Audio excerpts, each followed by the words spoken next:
আজকে ডোডো খুব খুশি, কারণ ও দুটো মেডেল পেয়েছে। একটা পায়, ও একদিনে দুটো পেয়ে গেছে। তো এর আগেও কখনো ড্রয়িং কম্পিটিশানে যায়নি, এটা ফার্স্ট টাইম ছিল। 11টা থেকে ছিল। তো সকালবেলা ঘুম থেকে উঠে আর ওকে আমি পাঠিয়ে দিয়েছি। ও কি করবে ও জানে না। ও নিজের মতো বাড়ি, গাছ, কাইট, বল যেটা ইচ্ছা হয়েছে ও নিজের মতো করে এঁকেছে।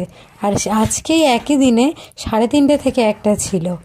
তো এখানে আমি বলেছি যে কী আঁকতে হবে, কী করে আঁকতে হবে। ও এখানে গিয়ে মানে সবার মধ্যে বসে নিজের মতো যেটাই মনে হয়েছে ও সেটা এঁকেছে।